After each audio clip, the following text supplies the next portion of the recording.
আসসালামু আলাইকুম। আশা করি আপনারা সবাই ভালো আছেন। আমিও আলহামদুলিল্লাহ ভালো আছি।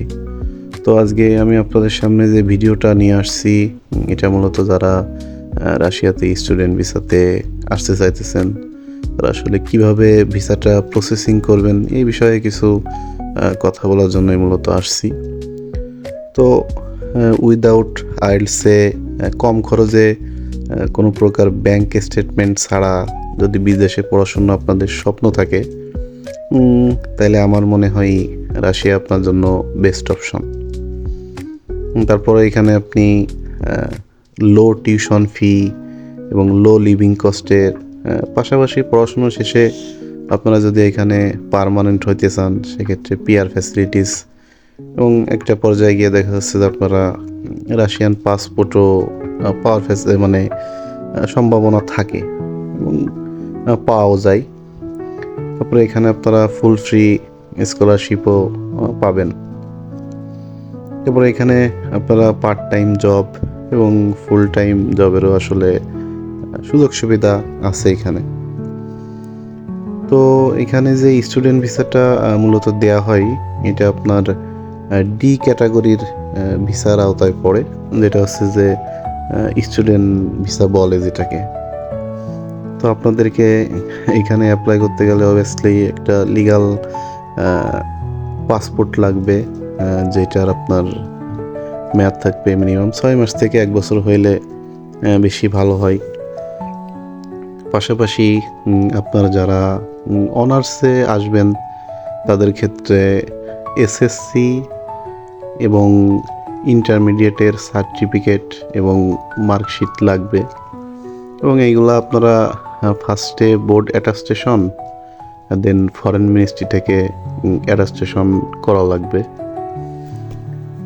আর যারা হইতেছে আপনারা মাস্টার্সে আসতে চাইতেছেন, তাদের ক্ষেত্রেও সেম একই প্রসেসটা। আপনাদের অনার্সের সার্টিফিকেটের সব কিছু ডকুমেন্টস, সার্টিফিকেট, মার্কশিট, এগুলো বোর্ড অ্যাটাস্টেশন এবং ফরেন মিনিস্ট্রি থেকে অ্যাটাস্টেশন করে দেন তারপরে আপনাদের ভিসা প্রসেসিংটা শুরু করতে হবে। এবং যারা আপনারা চাইতেছেন যে মস্কো কিংবা মস্কোর আশেপাশে কাজান, সেন্ট পিটারবার্গ এখানে আসতে চাইতেছেন, তাদের জন্য আছে, কিংবা যারা মস্কোর বাইরে আসতে চাইতেছেন, তবে বিশেষ করে যারা মস্কো কিংবা কাজান কিংবা সেন্ট পিটারবার্গে আসবেন, তাদের জন্য ভার্সিটি রিকোয়ারমেন্ট অনুযায়ী অনেক ভার্সিটি রিকোয়ারমেন্ট থাকে যে আসার আগে আপনার 20% থেকে 30% টিউশন ফি পেমেন্ট করা লাগবে। আবার কিছু কিছু ইউনিভার্সিটিতে থাকে যেমন আসার পরে আপনারা এখানে টিউশন ফি দিতে পারবেন, এরকম সুযোগ সুবিধাও আছে এখানে। তো এখন আপনাদের সার্টিফিকেটগুলো অ্যাটাস্টেশন করার পরে যখন ভার্সিটিতে অ্যাপ্লাই করা হবে, অ্যাপ্লাই করার পরে ভার্সিটি আপনাদেরকে ফার্স্টে একটা অফার লেটার দিবে। দেন অফার লেটার দেওয়ার 45 থেকে 60 দিনের ভিতরে আপনাকে একটা ইনভাইটেশন লেটার দিবে। ইনভাইটেশন লেটার পাওয়ার পরে আপনারা মেডিকেল করবেন। মেডিকেল করার পরে এফিডেভিট করা লাগে। সেটা হইতেছে আপনার যে স্পন্সর আপনাকে যে করবে, মানে যদি আপনার বাবা কিংবা মা হয়, তাহলে তার মানে বৈধ আয়ের মানে একটা স্টেটমেন্ট যেটাকে বলে, যে কোনো প্রবলেম হলে তারা আপনার এডুকেশন এক্সপেন্সিভ, মানে এডুকেশন যে খরচটা সেটা তারা বহন করতে পারবে, এটাই।